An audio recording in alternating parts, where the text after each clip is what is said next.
Bismillahirrahmanirrahim. Assalamualaikum warahmatullahi wabarakatuh. Innal hamdalillahi nahmaduhu wa nasta'inuhu wa nastaghfiruhu min shururi anfusina wa min sayyiati a'malina. Man yahdihillahu fala mudilla lahu wa may yudlilhu fala hadiya lahu. Ashhadu an la ilaha illallah wahdahu la syarika lah wa ashhadu anna Muhammadan abduhu wa rasuluh la nabiyya ba'dah.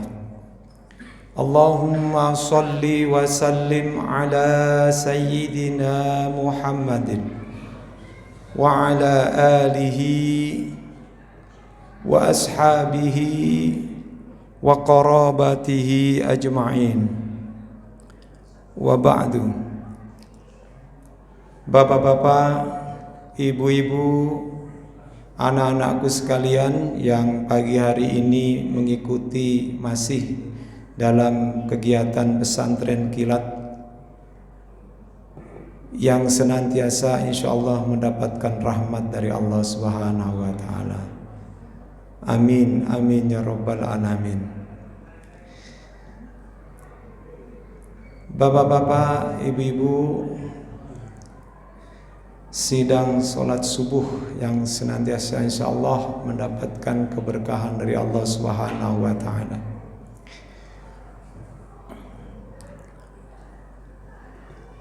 Pagi ini saya akan menjelaskan tentang ada suatu hadis yang memang kita sudah hafal dan kita sudah tahu tentang hadis itu. Sering kita mendengar ada istilah, mungkin setiap Ramadan kita pasti ketemu, yaitu kata sumu tahsihhu, berpuasalah kalian, niscaya kalian akan menjadi sehat. 15 abad yang lalu Rasulullah Shallallahu Alaihi Wasallam memerintahkan itu. Sekalipun Allah sendiri juga di dalam firman-Nya ada perintah untuk melaksanakan ibadah puasa. Mengapa dikatakan oleh Rasulullah bahwa puasa itu bisa menjadi sehat tubuh kita? Ada seorang dokter dan dia peraih Nobel di tahun 2016 bernama Yusori Somi kalau nggak salah. Jadi dokter ini menjelaskan tentang proses autopagi dan juga proses autolisis di dalam puasa. Menurut dokter ini bahwa proses autopagi itu adalah proses membuat diri menjadi lapar. Karena menurutnya ketika tubuh seseorang itu dalam posisi lapar, maka sel-sel tubuh yang ada di dalamnya pun dalam posisi lapar. Nah, tentunya sel-sel tubuh yang lapar ini akan memakan sel-sel dalam proses pada saat kita tidak makan. Itu akan memakan sel-sel yang sudah rusak, yang sudah tidak berguna, dan itu menjadi sampah. Nah, kalau menjadi sampah di dalam tubuh, maka boleh jadi akan menjadi sesuatu yang sangat berbahaya bagi tubuh manusia. Nah, oleh karena itulah ketika seseorang sedang berpuasa atau sedang melaparkan dirinya, maka sesungguhnya dia telah membersihkan dirinya dari sel-sel tubuh yang sudah rusak untuk kemudian dikeluarkan. Nah, disinilah kemudian insya Allah dengan berpuasa akan menjadi sehat. Menurut ahli ini juga mengatakan bahwa di dalam tubuh itu pada saat kita lapar, maka ada protein di dalam tubuh seluruhnya ini, ada protein autophagisom. Protein inilah yang sangat dibutuhkan oleh manusia, dan dia akan timbul, akan muncul pada saat ketika kita melaparkan diri kita. Ketika pada saat kita berpuasa, pada saat kita katakanlah berpuasa untuk melaparkan diri kita, mungkin lebih dari 8 jam atau sampai kurang dari 16 jam. Nah, pada saat itulah di antara jam 8 jam sampai 16 jam tersebut, maka sebaiknya, ini menurut dia ya, hendaknya kita setiap minggu itu harus melaparkan diri antara 2 sampai 3 hari. Nah, tentunya Rasulullah Shallallahu Alaihi Wasallam sudah memerintahkan kita untuk melaksanakan puasa yang hukumnya sunnah, yaitu puasa Senin Kamis. Dan juga Allah dan Rasul kita memerintahkan kita untuk berpuasa, wajib berpuasa 1 bulan penuh dalam setahun. Bayangkan kalau seandainya kita tidak berpuasa, tidak melaparkan diri kita, mungkin kayak apa tubuh kita ini? Karena sel-sel tubuh yang rusak yang ada di dalam tubuh kita ini merupakan sel-sel tubuh yang akan membentuk yang disebut dengan sel yang ditimbulkan oleh sel kanker atau virus atau kuman atau bakteri. Dan ini tentunya akan membuat tubuh kita akan menjadi sakit atau ada satu kelemahan dalam tubuh kita. Nah, tentunya juga harus diperhatikan juga bahwa puasa kita pun juga harus sesuai dengan aturan yang sudah ditentukan. Dalam arti apa? Jangan sampai puasa kita ini hanya cuma menggugurkan kewajiban dan juga cuma memindahkan waktu makan saja. Ada di antara mungkin di antara kita yang puasanya mungkin pada saat dia berpuasa dia cuma memindahkan waktu makan saja. Pada saat dia sahur dia makan sebanyak-banyaknya agar dia tidak nanti kelaparan. Kemudian pada saat berbuka pun dia juga sudah nunggu-nunggu, sudah berada di hadapan makanan, minuman yang manis-manis, makanan-makanan yang penuh dengan lemak, makanan-makanan yang penuh dengan menimbulkan kolesterol dan lain sebagainya, ini tentunya tidak sesuai dengan apa yang dianjurkan dan diperintahkan oleh Rasulullah. Nah, oleh karena itu puasa pun juga harus yang benar. Dan ingat bahwa puasa itu dalam hukum Islam atau dalam Islam, apapun ibadah yang kita lakukan harus dibarengi atau diawali dengan sebuah niat. Niat itu juga penting.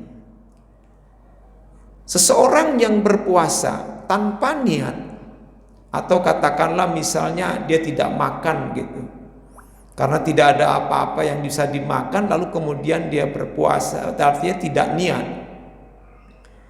Maka ketika pada saat dia lapar atau pada saat dia puasa, dia tidak akan kuat, atau paling tidak ada sakit, terutama di perut itu. Nah, oleh karena itulah pentingnya sebuah niat di dalam kita beribadah. Kalau kita sudah niat, insya Allah ya kita akan kuat dari mulai terbit fajar sampai terbenam matahari. Nah, di dalam puasa juga menurut Dr. Yusori Ohsomi, dia mengatakan bahwa orang yang melaparkan diri itu juga ada yang disebut dengan proses autolisis. Proses autolisis ini adalah proses bersih-bersih.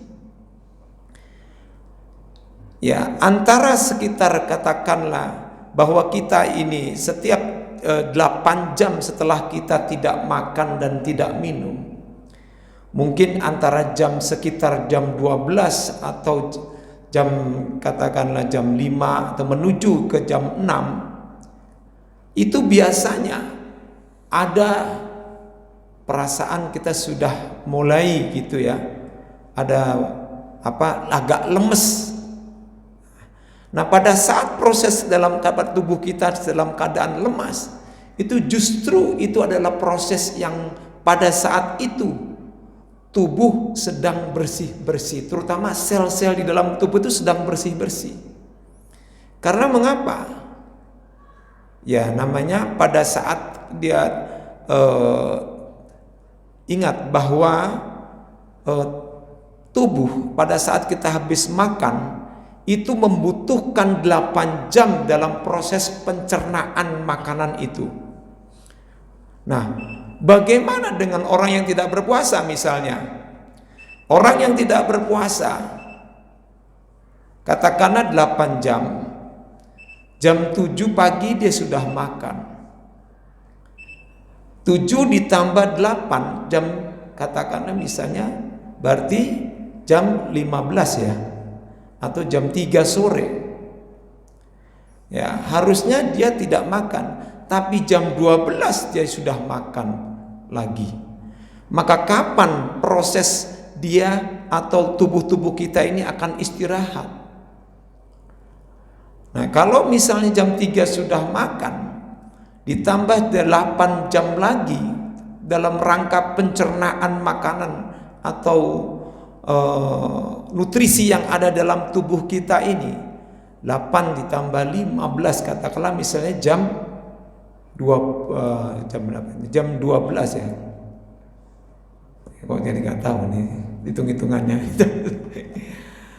Artinya bahwa katakanlah misalnya kan dari jam 12 katakanlah ditambah 8 jam lagi, berarti kan sekitar jam 20 atau jam 8 malam. Harusnya saat itu kita berhenti makan, tetapi kita jam 19, jam 7 malam sudah makan lagi. Maka terjadilah proses pencernaan lagi, makan lagi. Belum misalnya jam 11 malam, jam 23 kita ngemil, makan mie tek-tek, makan nasi goreng, makan macam-macam. Kapan itu akan istirahat? Padahal di situ ada proses autolisis. Dalam keadaan kita lapar, maka sel-sel tubuh dan juga proses pencernaan itu dia akan kemudian nganggur. Nah, pada saat nganggur, kalau kita melihat ibu-ibu kalau lagi nganggur habis beres-beres semua, kan pasti akan melakukan beres-beres ya. Kalau sudah ada kerjaan yang sudah dikerjakan, misalnya nyuci, dia akan beres-beres yang lainnya, bersih-bersih meja atau cari-cari apa yang dibersihin. Nah, begitu pula di dalam tubuh kita ini, pada saat itu kita ini seperti mempunyai sapu pembersih di dalam tubuh kita. Nah, saat itulah kita dibersih-bersihkan. Nah, saat itulah kemudian sel-sel yang kotor itu dikeluarkan. Maka insya Allah, kalau kita niatkan bahwa puasa itu selain daripada ibadah kepada Allah Subhanahu wa Ta'ala, bukan sebagai, kalau kata orang sufi ya, Imam Syahrawi Al-Muta'ali mengatakan bahwa kam min shaimin muftirun, berapa banyak orang yang berpuasa itu sesungguhnya sudah berbuka. Kenapa? Karena dia berpuasa, tetapi ada beberapa hal yang harus dipelihara agar pahalanya itu tidak batal dia lakukan. Ya, misalnya di dalam puasa yang sesungguhnya sesuai dengan syariat Islam, bahwa kita selain puasa menahan lapar dan dahaga, menahan hawa nafsu dari segala hal yang membatalkan atau yang membatalkan puasa. Tetapi ternyata kita hanya sekedar misalnya nahan makan dan minum saja, tapi kita juga misalnya mengumbar emosi kita, kemudian kita tidak menahan kesabaran kita, maka otomatis tubuh yang pada saat itu dalam posisi katakanlah sudah akan menjadi sehat, lalu kemudian akan menjadi naik darah kita misalnya. Nah, disinilah perlu juga bahwa ketika di dalam puasa kita harus sempurnakan puasa kita. Kita tidak hanya sebagai orang yang hanya menggugurkan puasa saja. Dan perlu juga kalau dalam orang-orang sufi mengatakan bahwa puasa itu hendaklah ditujukan untuk Allah Subhanahu wa Ta'ala. Karena Allah sendiri juga pernah mengatakan di dalam hadis qudsi, as-saumu li wa ana ajza bihi. Jadi puasa itu untukku, kata Allah, dan aku yang akan langsung membalas pahala puasa itu, atau aku akan memberikan satu pahala. Nah, oleh karena itu ketika puasa juga harus diniatkan kepada Allah Subhanahu wa Ta'ala. Boleh kita kemudian meniatkan untuk mendapatkan pahala yang banyak, cuman kalau kata sufi, jangan kita menjadi seorang hamba yang berpahala. Maksudnya abdus thawab, tapi bukan menjadi Abdullah atau hamba Allah. Nah, inilah yang disebut dengan puasa, mempuasakan puasa. Tidak hanya sekedar puasa begitu saja, rutinitas setiap tahun kita lakukan, tetapi sesungguhnya puasa itu benar-benar kita tingkatkan kadar puasa kita. Kita tidak sekedar puasa ala anak-anak gitu, tetapi puasa yang meningkat lebih tinggi lagi, kalau bisa mencapai pada puasa khawas, puasa yang khusus, yaitu tidak hanya sekedar menahan lapar dan dahaga, tetapi hal-hal juga tidak menahan hal-hal yang membatalkan puasa, tetapi juga kita tahan semua hal dari panca indera kita ini untuk melakukan hal-hal yang tidak baik, baik di hadapan Allah maupun di hadapan manusia. Nah, kalau lebih tinggi lagi, itu khawasul khawas, kita belum bisa mencapai itu. Itu puasa yang sangat istimewa, ya, sangat khusus. Ya, kita minimal khawas aja dah. Ya, kalau jangan awam melulu, awam lagi, tapi tambah lagi. Kita usahakan untuk itu. Maka oleh karena itulah Allah Subhanahu wa taala memerintahkan tsumma atimmus syiyama ilal lail. Sempurnakanlah puasa kalian itu sampai malam hari. Kok puasa harus disempurnakan? Apa puasanya dilanjutkan sampai malam? Bukan. Ya, bukan seperti itu. Dahulu sahabat-sahabat Rasulullah SAW itu menganggap bahwa puasa itu sampai malam. Sehingga pada saat itu para sahabat Nabi tidak mau mendekati istrinya. Tidak mau kemudian bergaul dengan istrinya di malam hari.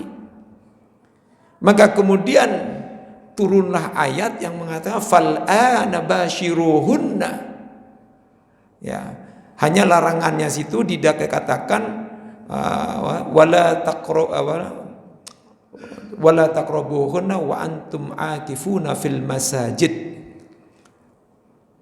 Pokoknya jangan kau dekati atau jangan kau wala tubashiruhunna wa antum akifuna fil masajid. Jangan kau gauli istrimu ketika kamu dalam keadaan iktikaf.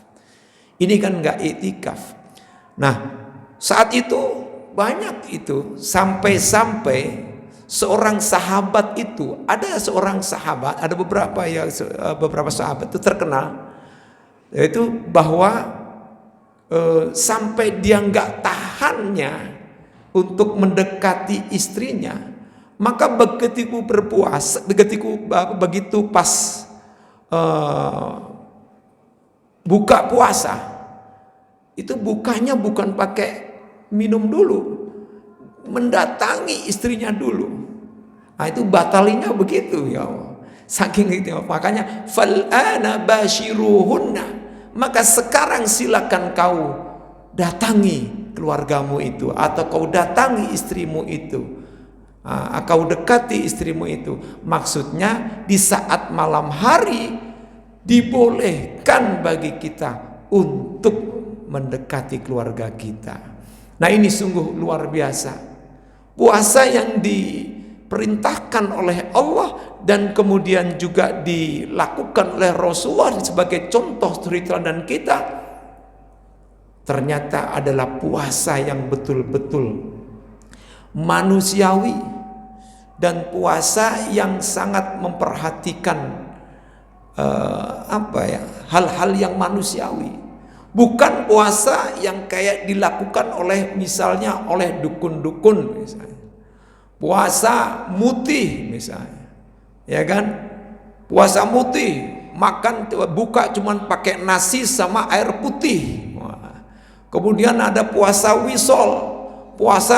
Udah puasa kemudian dilanjutkan lagi malam lagi puasa sampai pagi hari puasa, besok lagi puasa. Besoknya dibawa ke rumah sakit bisa itu kalau kayak gitu. Ya. Jadi puasa yang sungguhnya. Makanya perlu kita. Maka mengapa di dalam Al-Qur'an di surat Al-Baqarah ayat 183 itu menggunakan fi'il mabni lil majhul. Kata kerja pasif. Ya ayyuhalladzina amanu kutiba alaikumussyam. Ya, diwajibkan atas kalian berpuasa. Di situ nama lafaz Allah tidak ada. Diwajibkan atas kalian berpuasa. Karena mengapa? Karena boleh jadi ada orang yang berpuasa bukan karena Allah, tapi puasa karena misalnya parasnya menjadi cantik, auranya bisa keluar. Ada itu, ya kan?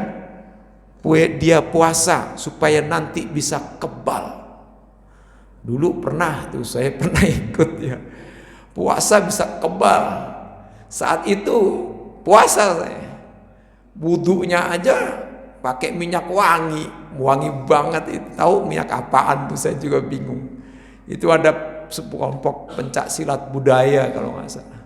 Dulu waktu masih ya apa ya, waktu masih SMP ya, ikut-ikut seneng banget dah itu kalau seandainya ikut itu, ikut dah tuh puasa.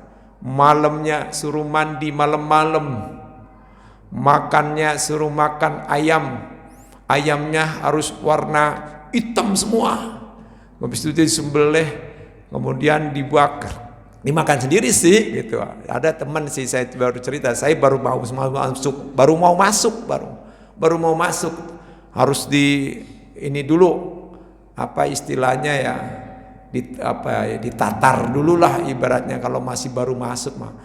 Nah itu sampai teman-teman itu waktu itu ya ngomong ke saya, wah Halim mah pasti cepet nih, dia kan orangnya rajin ini, wah gini pasti cepet dia nih, dapat. Tapi enggak juga, kayak enggak yakin gitu. Ya Allah, ini bener apa enggak gitu. Akhirnya keluar juga. Kayak temen-temen itu, wah begitu dibacok, enggak, begitu gini-gini di depan, itu enggak luka. Luar biasa dia bilang gitu. Bagaimana caranya gitu. Ya wallahualam bishawab. Jangan-jangan puasanya bukan karena Allah, tapi karena ingin supaya kebal. Ya, puasa ingin supaya banyak hal ya. Oleh karena itulah puasa yang kita lakukan ini harus kita puasakan kembali. Artinya bahwa puasa itu adalah puasa yang benar, puasa yang sesuai dengan syariat. Dan puasa yang diperintahkan oleh Rasulullah ini adalah puasa yang benar-benar manusiawi. Dia tidak akan menahan sampai beberapa hari, bukan kayak orang yang bertapa, tidak makan, tidak minum. Tetapi sesungguhnya adalah puasa yang benar-benar puasa itu adalah menurut perintah dan syariat Allah Subhanahu wa taala. Enggak usah terlalu lama kali ya. Namanya juga kultum, kuliah 70 menit. Jadi begitu saya ceramah, begitu saya ini udah siap-siap nih bapak-bapak, udah siap-siap. Tapi alhamdulillah pada melek semua kok. Alhamdulillah pada melek. Biasanya mah udah langsung nunduk. Itu saking nikmatnya ya, luar biasa. Begitu aja dapat pahala Pak, jangan dikira enggak loh Pak. Bapak nongkrong di sini, dengerin saya ceramah, padahal ceramahnya gitu-gitu aja sih. Gak ada bedanya sih, sama yang lain-lain. Cuma kemasan-kemasannya aja harus diperbaharui, ditambah ini, tambah itu, gitu aja sih sebenarnya. Tapi Bapak mau dengerin omongan saya. Terima kasih banyak Pak. Billahi taufiq wal hidayah wal afu minkum. Wassalamualaikum warahmatullahi wabarakatuh.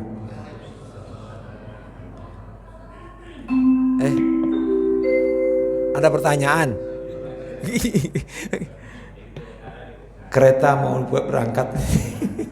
Ada yang mau bertanya? Nah, biasanya Pak Raja, barangkali Pak Haji Atma, atau siapa lagi? Nggak ada ya? Ibu, mau ada yang bertanya Bu?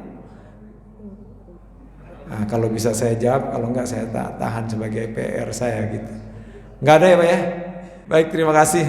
Sekali lagi saya salam lagi. Wassalamualaikum warahmatullahi wabarakatuh.